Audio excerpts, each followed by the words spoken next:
Σήμερα η οικολογική κρίση σε πλανητικό επίπεδο βαθαίνει όλο και περισσότερο. Η ένταξη κρατών, όπως για παράδειγμα η Κίνα, στο παιχνίδι μιας ανταγωνιστικής καπιταλιστικής ανάπτυξης, έρχεται να επιτείνει το πρόβλημα της οικολογικής κρίσης, για το οποίο οι μεγάλοι κυρίαρχοι του πλανήτη δεν φαίνεται να έχουν διάθεση να το αντιμετωπίσουν, όπως άλλωστε φάνηκε και από τη συνάντηση του Κιώτο.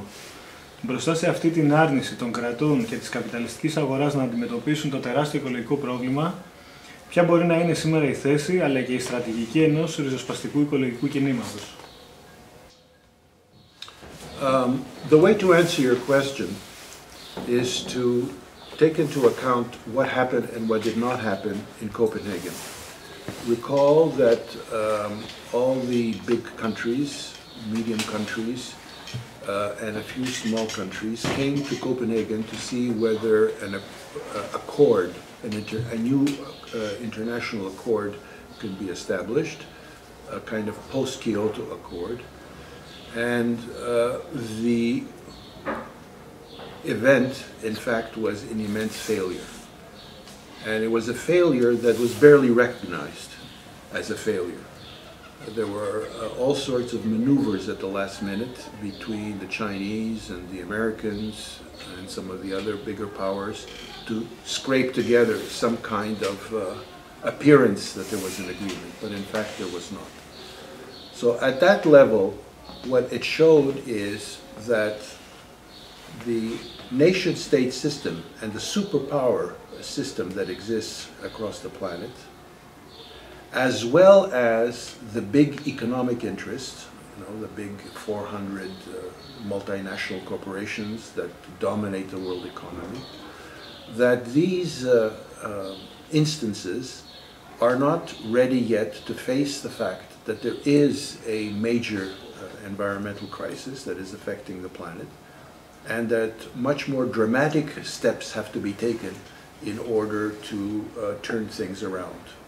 Indeed, in their heart of hearts, they don't accept that there is an ecological crisis. They contend that there are still technological solutions for this crisis, but they don't recognize that the crisis is also rooted in political and economic contradictions. So that's at one level. At the other level, to get back to your question, what Copenhagen showed, and I use Copenhagen as an example of the problem, what Copenhagen showed is that the environmentalists, the environmental movement is not quite ready to go further down the road to radical actions and radical policies, and to really confront the interests of the state and the interests of big capital and say, look, we obviously must move towards an alternative political and economic system, and that short of that, there will be no solution to the environmental crisis. And so there were the predictable mass demonstrations in Copenhagen and throughout the world, but they were largely symbolic, and these very fundamental demands were not put forward in a sufficiently dramatic and effective way. And I want to illustrate this point by reminding all of us that Copenhagen took place at the time that symbolized the 10th anniversary of the Seattle big event that really changed all sorts of things. And the Seattle event, the Seattle demonstrations were brilliantly organized, so brilliantly that of course the WTO meeting was in fact shut down. And that was the challenge of Copenhagen, to really show that the solutions that were being tabled officially inside the official meeting were Mickey Mouse things. And the environmentalists, the ecologists, did not have the same organizational strategy and political understanding of what had to be done in Copenhagen. So even from the environmentalist point of view and the ecologist point of view, it was a missed opportunity. And all of that compounds the basic crisis that you put your finger on when you pose the question. It's very serious indeed, but there doesn't seem to be at the level of international activity either at the state level or the level of big capital, and at the level of the environmentalist organizations, there doesn't seem to be the determination or the clarity of what needs to be done and what needs to be addressed.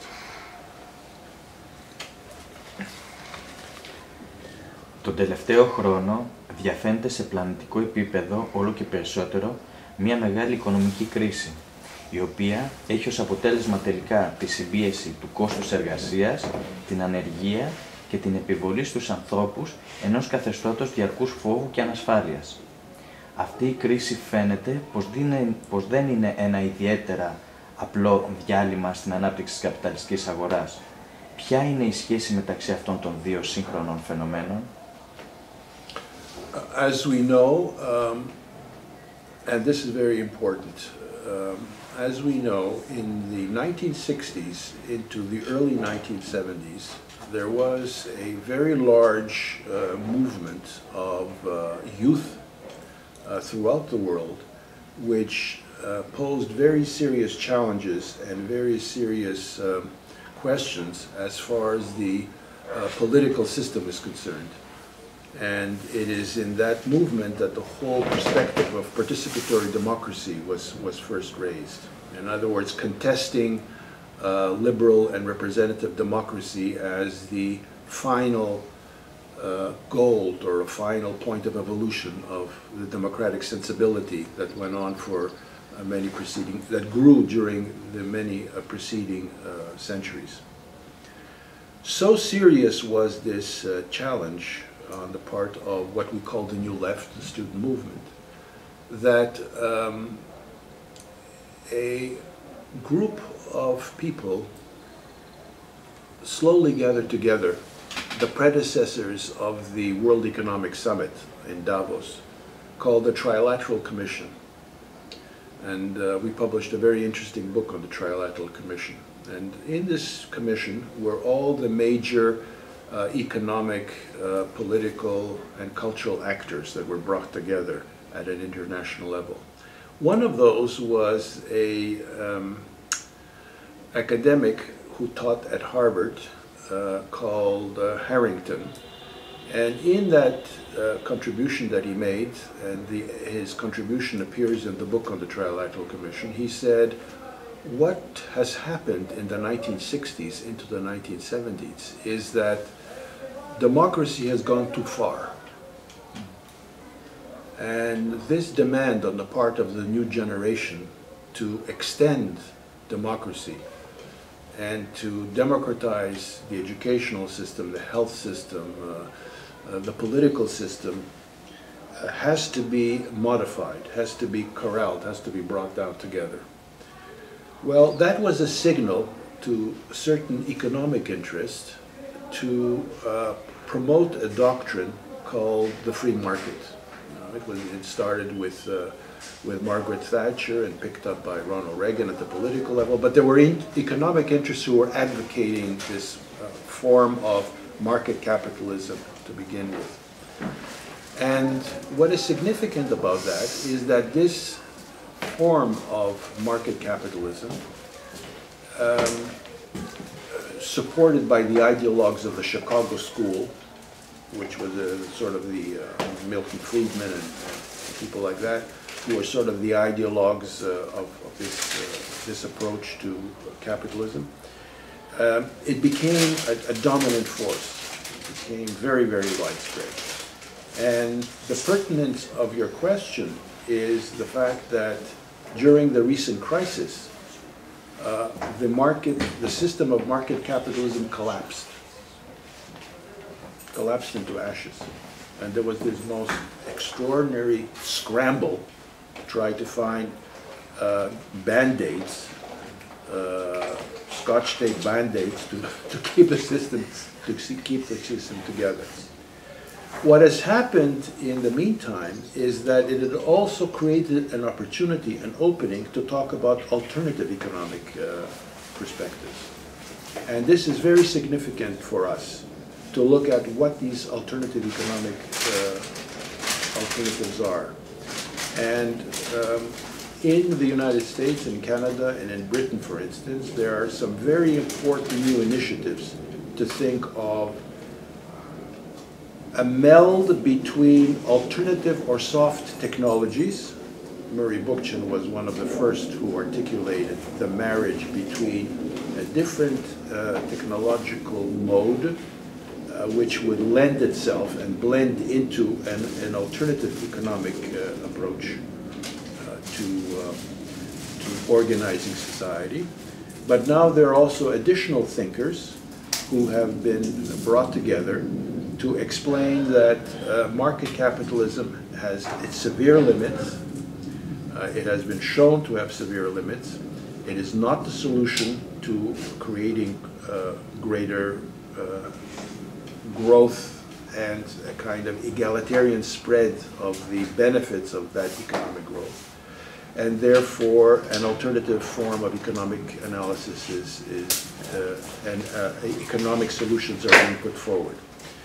And when these new forms of economic ideas are put forward, they are to be distinguished from the old forms of socialism, okay? Because there are very few people who want to go back to a form of economic growth or economic development which is anchored on the state. So that, for instance, where I come from, the form of economic development has to do very much with what is called the social economy, a third form of economy that has emerged in North America, which is very close to what we used to call le mouvement autogestionnaire, the workers' control movement. In other words, workplaces that are actually heavily influenced, if not determined, by the people who work there. So that you either have economic organizations that are almost entirely controlled by the workforce, or they are co-managed with an enlightened managerial group of people. So you have that in the area of the economy, and that's referred to as the social economy. And the social economy is developing a symbiotic relationship with the cooperative movement. You know, the cooperative movement is something that the left doesn't generally have much of an understanding or sympathy with, because there's a vast amount. The international cooperative movement is very large, and it's into fishing cooperatives, housing cooperatives, banking cooperatives. There are all sorts of ways in which the cooperative movement expresses itself.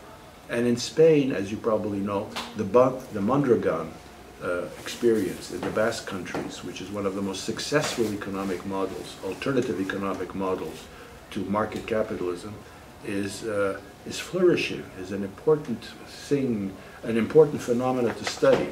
So market capitalism now, since its collapse, is being challenged more and more by an alternative form of economic analysis and economic ideas as to what to do differently. But, I want to underline this, it does not mean that we go back to state socialism or to state capitalism. And that's very significant for the libertarian left. Το τελευταίο χρονικό διάστημα οι κυβερνώντες, και ιδιαίτερα εδώ στην Ελλάδα η κυβέρνηση του ΠΑΣΟΚ, κάνουν λόγο όλο και περισσότερο για την προοπτική της λεγόμενης πράσινης ανάπτυξης, σαν τον αναπτυξιακό εκείνο δρόμο μέσα από τον οποίο θα ξεπεραστεί η σύγχρονη οικονομική κρίση. Ποια πιστεύετε ότι θα είναι η τύχη αυτής της πράσινης απόκρισης του καπιταλισμού? Well, as we know, capitalism almost has an infinite capacity to adapt itself and to absorb its opposition. One of the great insights of Herbert Marcuse in the 1960s was a warning to the New Left against being co-opted and against being turned into your opposite. It's a profoundly Hegelian kind of perception. So the question is very important. Green is obviously, the fashion, as we say in English, the flavor of the month. But there's different kinds of green. There's pea green, there is leaf green, there is forest green, and then there is dark green. And green becomes darker the more you add black into the green. So there's an interesting lesson there. Look, I don't know what's happening here, but in North America, everybody is going green. Now, it has different effects. First of all, we know sincerely that we have to change, as individuals, we have to change our habits. That is to say, we who live in urbanized societies have to change the way we live, the choices that we make. We have to stop smoking, for instance. We have to stop driving cars, for instance. We have to recycle, for instance. We have to compost, for instance. We have to be more conscious of where we buy our clothing. I mean, there are all sorts of personal things that have to be changed. And that's one of the important contributions of the ecological movement, that the personal is also political. But of course, it cannot stop there. We have to, of course, the ultimate objective is to change our urban environment, our political and economic environment, and we have to change the way our society functions. So what is missing, of course, in the enthusiasm of greening this and greening that is to get to the bottom of fundamental change. What kind of fundamental changes are necessary? Well, sooner or later, greening a smokestack, or greening a car, or greening a utility company will not bring the necessary changes in the climate change crisis, or generally speaking, the environmental crisis. And sooner or later, people are going to say, well, obviously, just painting something green is not enough.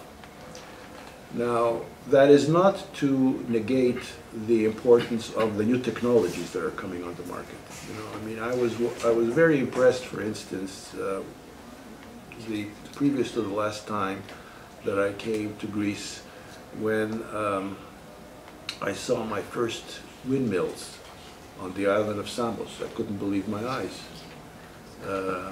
Or that I heard that Greenpeace in Greece was building a plant in Crete to manufacture photovoltaic cells. And these are all important innovations, but they're stepping stones towards something much more fundamental that is necessary, and that is to profoundly democratize the political system and the economic system. Because we know as social ecologists that unless ecological sensibility is married with profound economic and political changes in a radically democratic direction, we're not going to put our hand on the ecological problem towards a proper solution to it.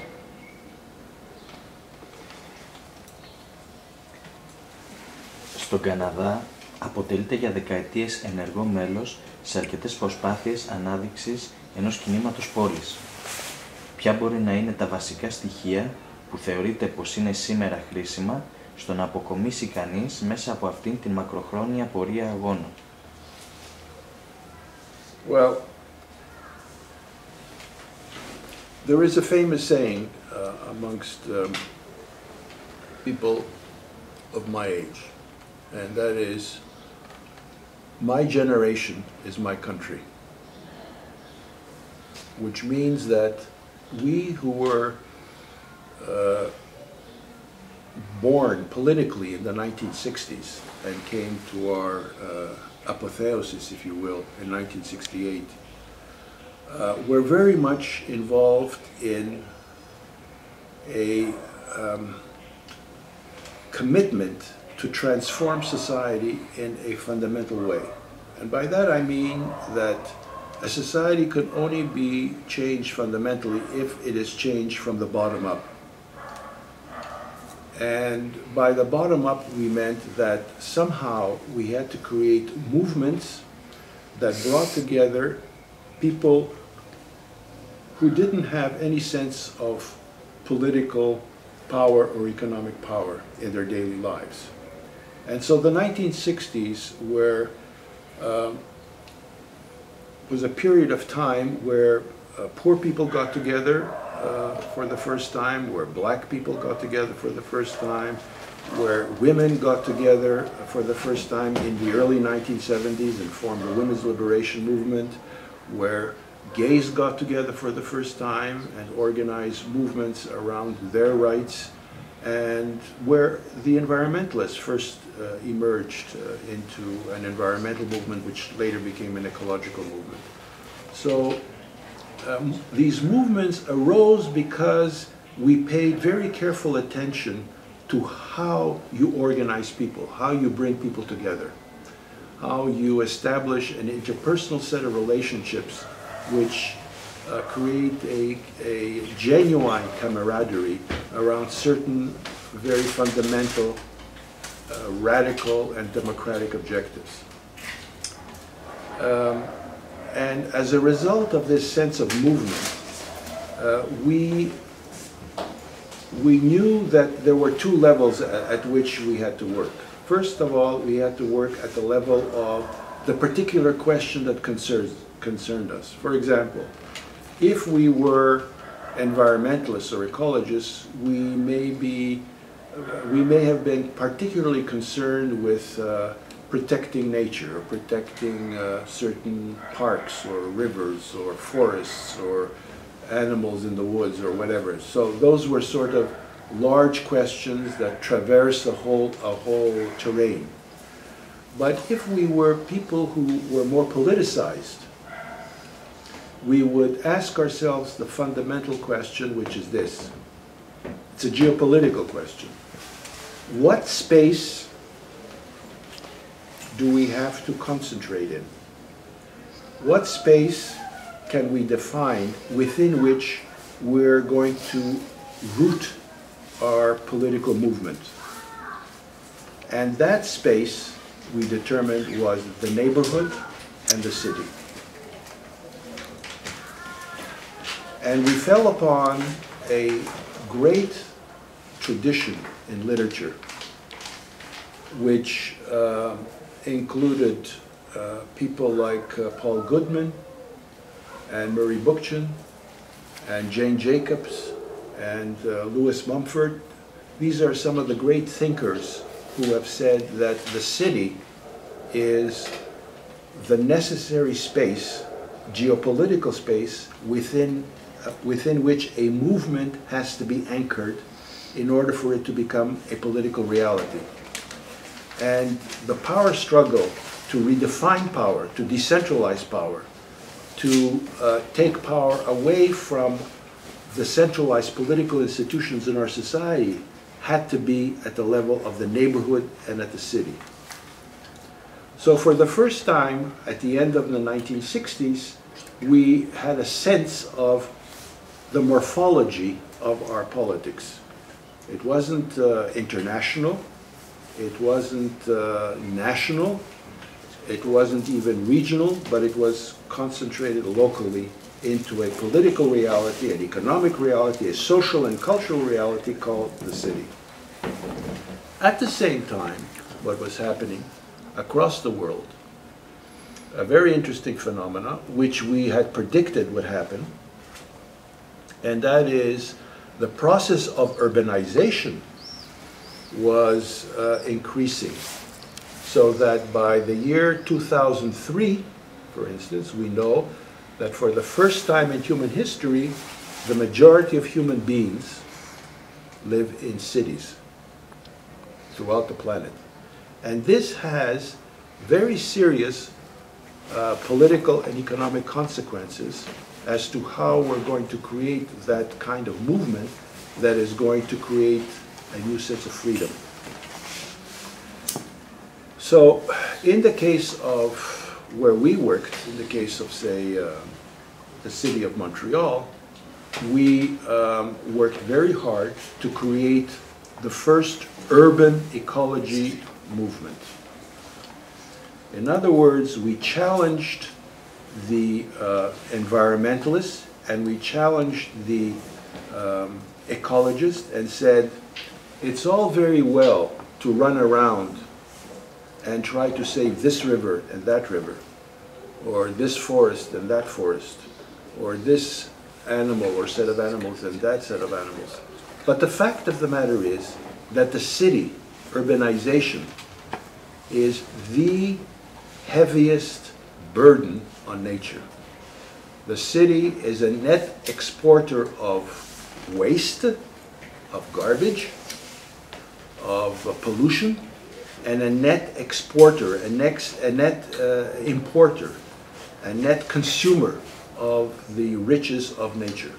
So we absorb everything from the outside and we export garbage.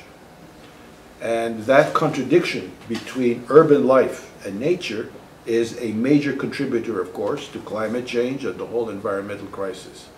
Therefore, as social ecologists, we knew that unless there is a new equilibrium, an equilibrium developed between human society and nature, the whole system was going to come crashing down. And since the major responsible source of this crisis can be said to be urbanization and the city, we had to then turn our attention politically and economically to the city. What do we do with cities? And so in Montreal, we promoted urban ecology, which dealt with questions of housing, transportation, air and water pollution, the issues of public health, how the deteriorating urban environment affected the health of children especially and of older people, the question of green spaces. In other words, all the things that create the city as a kind of cancer ward, a kind of parasite on the ecosystem around it. Those were the elements that had to be brought together to define urban ecology. And at the heart of urban ecology was our projection of the basic philosophy and the basic politics of social ecology, which meant that there is no ecological solution to anything unless society, and urban society specifically, is profoundly democratized, unless the power relations between various components of society and between its people and the power structure is fundamentally changed, both politically and economically, but especially politically, we cannot possibly deal with the ecological problems, the urban ecological problems. That was the contribution of social ecology. So by the late 1990s in Montreal, coming out of the 60s, coming out of that sense of how you organize people, how you get to know your neighbors, how do you create neighborhood associations, how do you create neighborhood discussion groups, how do you create a sense of identity. This is why I was asking earlier the questions to you about this particular neighborhood and which you feel about it. What do you know, what you don't know, how these things can be brought together. All of that meant that we had to determine the direction that we were going to take. And so I was involved in a major battle in Montreal, because you have to identify what issues you're going to deal with. Do you deal with transportation? Do you deal with air pollution? Do you deal with noise pollution? What do you deal with? What is the most important key to the door of people's consciousness? I and my colleagues determined that the most important question was housing. Where people live, how they live, and in what conditions they live. So to make a long story short, I was engaged in an 11-year battle to save a major neighborhood in Montreal, in downtown Montreal. 1,800 people, 647 different houses. And we organized that battle, and we did the battle in various organizational stages. You know, you had neighborhood assemblies, you had petitions, you had public meetings, you had demonstrations, You had civil disobedience, you had arrests, you went to jail, you had trials, we did everything. But after 11 years of intense struggle, we won. And we managed to save a 6-block area in the heart of Montreal. And we built the biggest cooperative housing project in all of Canada. And not only is it a cooperative project, non-profit cooperative house project, but it is based upon a federation of 22 small cooperatives, which is one of the things that I insisted on, because when you have a small unit, you can assure that the democratic participation and the democratic control is more likely to take place than if you have one big, vast organization of 1,800 people. And so it is a federation of 22 cooperatives, non-profit cooperatives, each one of them democratically controlled. And what is significant is that it is based on a land trust. Now, this is, I know it's a foreign subject here. It's difficult for you to grasp. But what a land trust means is that the 22 cooperatives, each one of them own and control a certain number of houses. But the land, the 6-block area, is owned in common.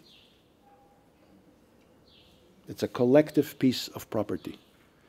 And why is that important? Because there can be no buying and selling of houses on that land. There's no speculation. It's taken off the capitalist market.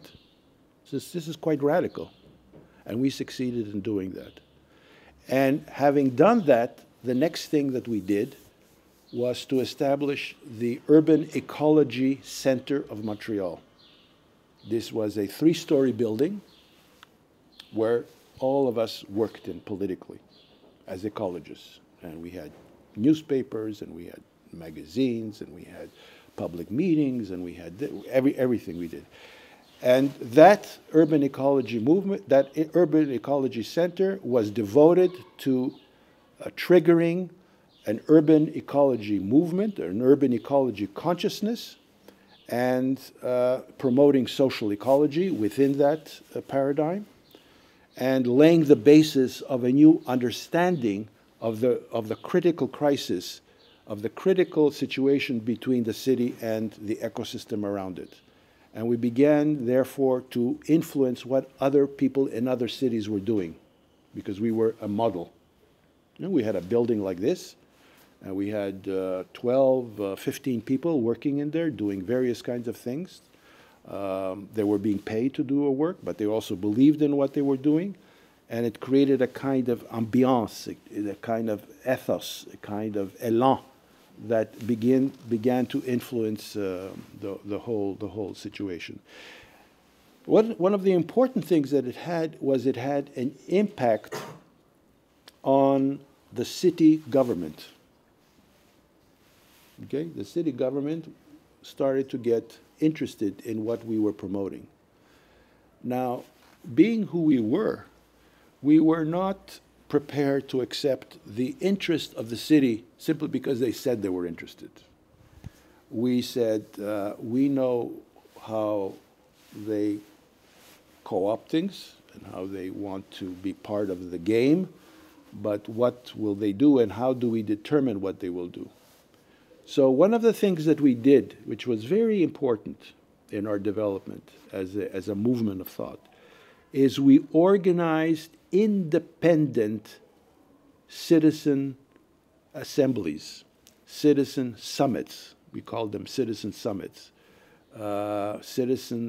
citizen forums, where people came from right across the island of Montreal, beyond the city of Montreal, across the island of Montreal, to discuss all sorts of urban ecology problems and what possible solutions there are to them. And we started with our first assembly in 2001, which had about 250 people. And we were only expecting 80. Can you imagine? We started very, very realistically and very modestly, until the 5th Citizen Summit, which we had last June of 2009, which had over 1,000 people who came. So gradually, over a number of years, we built the base of this participation and this engagement in urban ecology, democratizing the city, democratizing the neighborhoods, and so on and so forth. And the impact of bringing so many people together in a network where they got to know each other, it's very important for activists, for people who are involved in these movements to know each other and to know each other well and to be able to find ways in which they can work together. Out of this momentum, we began to see that the city government began to want to emulate and to copy and to be influenced by some of the ideas that came out of these summits. And that's a whole story within itself. We managed to welcome the democratization of the political power in the city of Montreal, so that Montreal today is a city of 19 arrondissements, 19 districts. And each one of those 19 districts has its own council, which has economic power and political power over the district. And there is citizen surveillance and citizen attention given to how those councils function. And it's a very interesting political structure that is put in place in Montreal. Montreal is the most politically decentralized city in all of North America as a result. Now, this was an initiative not from us. The ideas came from us, but it was an initiative of the municipal government. They're the ones who did it under the influence of the base, under the influence of citizens getting and demanding the decentralization of power.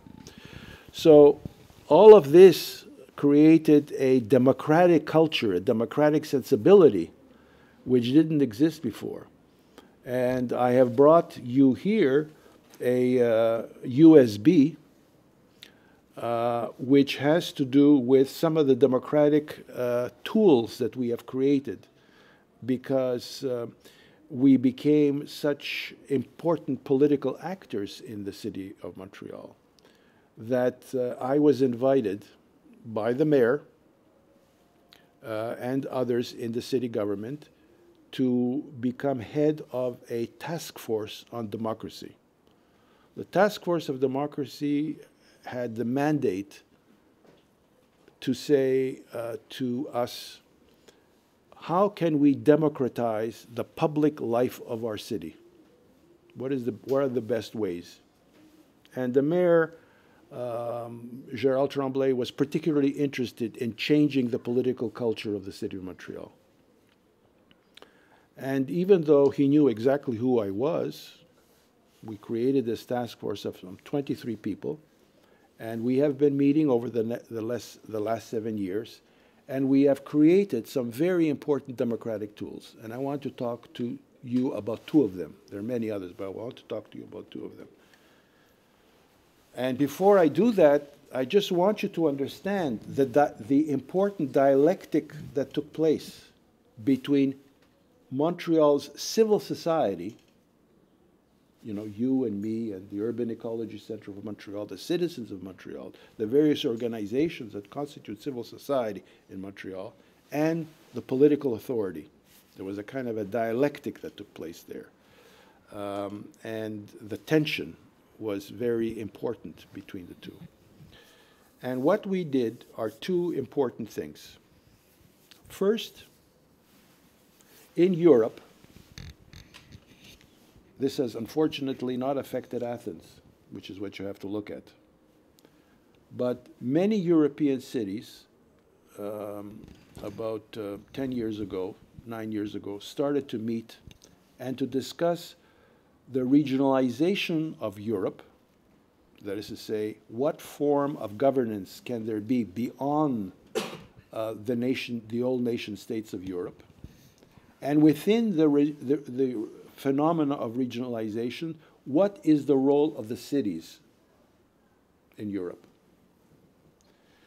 And in Barcelona, for instance, naturally, Barcelona, they adopted a very remarkable charter of human rights for people who live in cities. I don't know if you know about that. And that was an inspiration to us to do something like that in Canada, in North America. And we have, in this task force on municipal democracy that I was referring to earlier, we created the Montreal Charter of Rights and Responsibilities. This is a charter that says to all citizens of Montreal, you have the following rights in the area of housing, in the area of transportation, in the area of the environment. In other words, it's a remarkable document, which you will find on this USB, which explains the city's responsibilities towards you as a citizen. It's very hard to get the state to admit its responsibilities towards its citizens. But here is a local state that says, these are my responsibilities towards you. And your responsibilities towards the collectivity is also part of this charter, in the Periclean sense of the word. You know, I also have my responsibilities towards my city. It's not just what my city has a responsibility towards me. And so this remarkable document was adopted and became a law. And so if I have a problem in the area of housing, or if I have a problem in the area of my metro, or air pollution, or noise pollution, or whatever urban problem there may be that is the responsibility of the city, I know that there is a way in which that problem can be addressed within the charter. I won't go into the details right now, but it's in this document. But it gives me an opportunity to say, I have a problem, and I want to find a solution, and I'm depositing my complaint to the appropriate office to deal with the problem. And so far, it's running very, very well indeed. So that's a major, major accomplishment. It is so important that UNESCO has recognized the significance of this Montreal Charter, and it's doing publicity all over the world for this charter. And it has been translated into French, English, Spanish, Portuguese, and now soon it's going to be translated into Arabic by the university in Beirut. Don't ask me why, but they're interested in doing it. And perhaps it'll appear in other languages. So in having this charter, we introduce a new concept of citizenship. Okay? No longer are you simply a Canadian or a Greek or an Arab or an American. You're also a citizen of a city. Does that ring a bell to us Greeks? You're a citizen of a city. So I'm a Montrealer. And as a Montrealer, I have specific rights and responsibilities as a Montrealer, which allows me, by the way, to make another connection with my neighbors. Now, Montreal, like Athens, has new immigrants coming in to the city. Okay? New neighborhoods where immigrants are concentrating, where they speak Hindi, or they speak an Arabic language, or an African language, and so on and so forth. Well, for these people to identify themselves as Greek citizens is very difficult. But for them to identify themselves as Athenians who have certain rights vis-a-vis the Athenian municipality, the city, may be much easier. This is our experience in Montreal. You know, Montreal is a very multicultural city. There are immigrants who come from all over the world. And the way these people begin to identify themselves as citizens of a city is often much more, it's much easier than simply to identify themselves as Canadians. So that is a political challenge that you have to look at.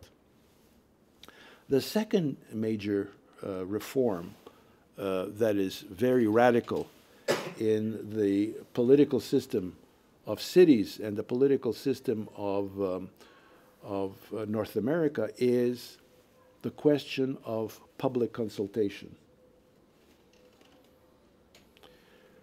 When your city or the district in your city wants to put up a high-rise somewhere, agrees to put up a high-rise somewhere, or to change a road, or to increase taxes, and so on and so forth, you know, as well as I do, that a group of people get together in the Demarchio and they say, this is what we want, and this is what they do.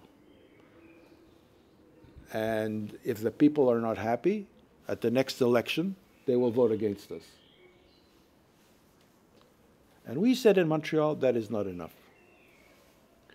When the city wants to do certain things, we want to be consulted. We want to participate in a discussion, in a public discussion, as to whether that particular proposal is acceptable or not. And therefore, we introduce the very radical practice of public consultation, which means that here in this area, a group of people want to have a public assembly to discuss something. We start a petition, and we have to get a certain number of signatures. And if we get a certain number of signatures, the political authorities are obliged, they have no choice, they are obliged to have a public consultation on the question that is of interest to us. And then people come to the assembly and they express their opinion. And if there is a consensus, if there is an agreement on an alternative to what the city proposes, then that alternative is implemented. Now, this is something that is used very commonly in advanced countries, advanced democratically, countries like Switzerland, or for instance in California. You may know in your newspapers that you've read that in California, the Californians have collected 700,000 signatures. 700,000 signatures. So in November, they will have a referendum to legalize marijuana. And it's probably going to be adopted. So from the grassroots, the citizens of California have a way in which to decide things in between the elections. So the people get a sense of democratic participation or democratic politics other than just putting a piece of paper in a box. And so at the local level, at the Montreal level, we have done this out of the work that we're doing. And finally, what we have done, just to complete the picture, is we've created, and what I would urge you and us to do together, if you're interested, is we have created an institute, a research institute, a scientific institute, because when you put forward policies, when you make a certain critique, they have to be based upon solid work. And so we've created the Institute of Political Alternatives of Montreal, EPAM. So we have the Urban Ecology Center, we have EPAM, and we have this sense of affecting the political culture of a city, and that is beginning to have the effect of influencing what is going on in other cities in North America. And what ties everything together at the level of realpolitik is the urbanization that is taking place throughout the planet. The problems, the ecological problems, the economic problems, the democratic problems, the political problems are going to be concentrated more and more on cities. And a week ago, I was in Rio de Janeiro for a week-long conference of 18,000 people organized by UN Habitat, which is the main United Nations agency that is concerned about the cities and towns and villages. And there were people there from all over the world who were talking about the problems of cities and the impact of the cities on the environment and vice versa. So it's very realistic what I'm talking to you about here. It's very much what is happening all over the planet. But not enough people yet are thinking of how they can cooperate between cities and how they can build these urban movements that really propose an alternative political and economic system. And that's what what have to do. So the World Urban Forum, which is what I attended to in Rio de Janeiro, was an important indicator that what we are doing in Montreal, and that's why I was invited to be there. I didn't just go by myself. I was invited officially to go there to speak. It shows that we are on the right road. That's number one. And number two, where we get together all together, and again, this is very important to realize, where we all get together and we talk about the same values and the same principles, is the World Social Forum. The World Social Forum is a very important new initiative.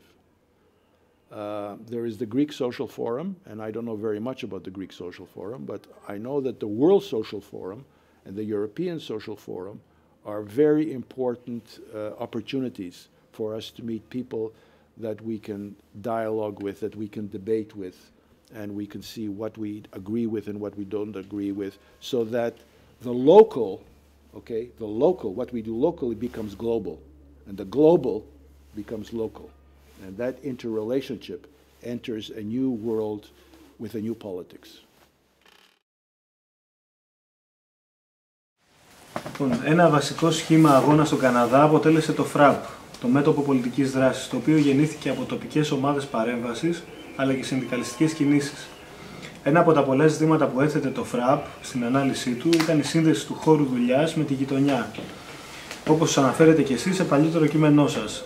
Μπορείτε να μας μιλήσετε για αυτή την εμπειρία? One of the great contributions, theoretical and political contributions of the generation of the 60s was to define the various objectives that participatory democracy would have to realize.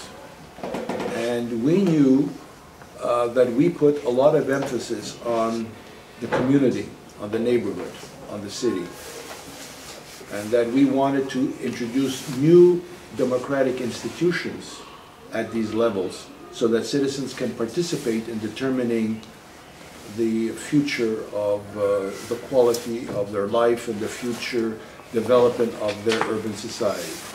But there was also another reality, which was, of course, the workplace. And we know that in places like France, for instance, the left and the trade union movement were very much advancing in those days the whole concept of how do you introduce democratic procedures, democratic forms of control in the workplace? How do you involve the working people in determining the future of how they work and what they produce and so on and so forth. So in Quebec, there were two very powerful trade unions. One of them, the Confederation of National Trade Unions, very much influenced also, by the way, by an anarcho-syndicalist element in it, proposed a declaration or a manifesto which said that it is not enough to simply have workers have a trade union movement that attempts to improve their living conditions. That workers have to also act as citizens, and therefore they have to be active in their neighborhoods. They have to be active in their city. So when we in the community movement heard this, we said, there is a possibility of a convergence here. And that's what happened. In the late 1960s, late 1960s specifically, emerged a new form of movement which saw the creation of political action committees in different neighborhoods of Montreal. And these political action committees include people who like housewives, and people who are interested in housing and in urban issues, but also people who worked in the hospital down the street or worked in a factory down the block. And so there were discussions and actions that took place around these political committees. And these political committees, at a certain point, federated together and they formed the FRAP. And when you see the poster of the FRAP, the affiche of the FRAP, you see three images. You see the worker, you see the woman who lived in the neighborhood, and you saw the citizen, okay, who was interested in urban issues. These three figures, all holding their hand together like that, not like that, but like that, and underneath it said frappe, and frappe means to hit in French. This was the beginning of a radical political party that Emmanuel Castells refers to in his book, Les Luttes Urbaines, but which was based upon neighborhood committees, functioning neighborhood committees, a federation of neighborhood committees. And that was a very original way of putting together a political party. It was such a threat, this political party, that the federal state and the provincial state and the municipal state used an occasion during 1970 to provoke and to exaggerate a crisis because of the nationalist movement and what the nationalists did. And they created a state of emergency, and Montreal was occupied by the army, and 700 people were arrested. And that climate of terror, state terrorism, neutralized FRAP in the middle of an election. And so nobody was elected from the FRAP, and the FRAP was sort of broken into pieces. But then other things came after that. But that's sort of the very short history of the FRAP.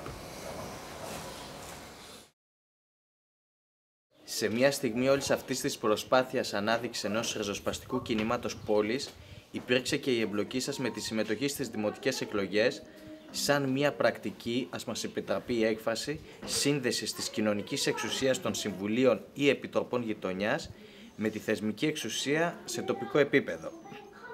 Σε συνέντευξη μάλιστα που είχατε δώσει παλιότερα στο περιοδικό Αρνούμε, αναφέρεται ότι συμμετείχατε ύστερα από παρότριση του Μπούκτσιν. Μπορείτε να μας μιλήσετε για αυτή την εμπειρία και τα συμπεράσματα που αποκομίσατε? Ναι.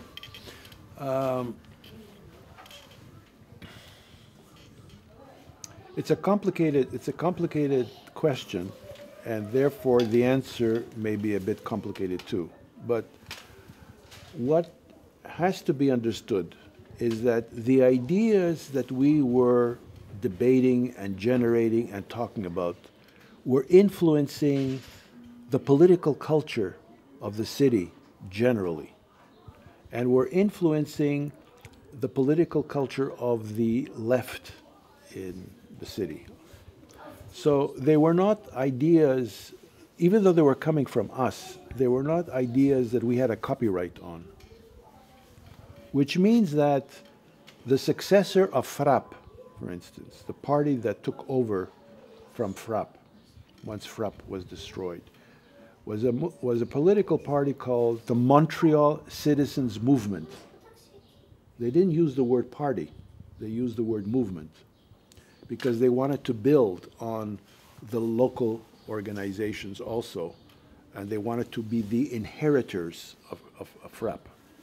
But they did it in a way which was a problem, but that's a separate story. So what your question is referring to is more what was going on in the political culture in general and not specifically directed to what people like I was doing and people that I work with was doing. And that's important to understand. We were not satisfied with this development. In other words, we were not satisfied that the political culture was going far enough in a radical direction. You understand what I'm saying? And therefore, we decided that we wanted to form our own political party, our own municipal political party in 1989 and 1990. And we founded Ecology Montreal, which was the first social ecology municipal party founded anywhere. And we drew from the same base as the Montreal Citizens Movement, only we wanted to take it further. And we ran a municipal election campaign in the fall of 1990, where we presented 21 candidates, no candidate for mayor, but 21 candidates, 11 men and 10 women. We tried to have gender parity. And that political party and that particular political movement was based upon many local groups. So what I'm trying to get you to understand is that we were not something separate away from everybody else, l'avant-garde de l'avant-garde. We were to the left of what was already left of center. And that was very difficult in a society that is not very politicized. So we were trying to cut the argument even thinner than it normally is the case. I don't know if that's clear enough for you.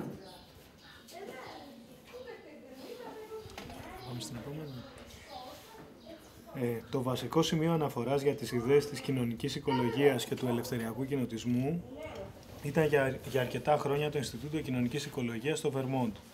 Ποια υπήρξε η δική σας σχέση με το Ινστιτούτο και ποια είναι η κατάσταση που υπάρχει σήμερα? Well, my earlier answer is, of course, one that says, one that implies that Murray Bookchin and the social ecologists, the American social ecologists, were very supportive of what we were doing in Montreal. And so Murray would often come to Montreal and speak at big meetings and encourage their support for Ecology Montreal, the political party that we had founded. And that's very important to understand. And it was based upon according to Murray's thinking, it was based upon a libertarian tendency, a libertarian thought in anarchist thinking.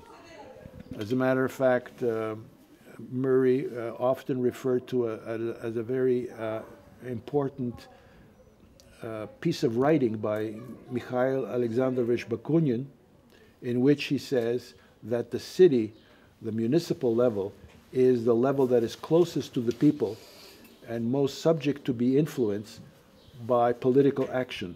I mean, Bakunin said that. So, and Murray's thinking of libertarian municipalism comes from that stream. So there was a lot of back and forth going back between the people at the Institute of Social Ecology and Montreal. So that it would include Chaya Heller and Sidney Milstein and Janet Beal, and all of these people would often come to Montreal and speak and help us and so on and so forth. So today, however, the Institute of Social Ecology is not what it used to be. It's a smaller gathering, an annual meeting of social ecologists where they discuss important theoretical and practical ideas. And sort of we're, with our institute, EPAM, we're trying to pick that up and develop it further. And our institute is going to play a major role, and I hope that our role is also an international role because I think that what is important to happen very soon here in Greece is that you establish an institute here in Greece, an institute of social ecology, or an institute like that, where the best minds, the best of your people, have an opportunity to get together and to think things out, and to work practical strategies out of organization and so on and so forth, and to also, and I have many ideas on this subject, by the way, which I will discuss with you if you want, to make it an interesting and attractive institute for other Europeans, so that there's always a cross-fertilization of ideas.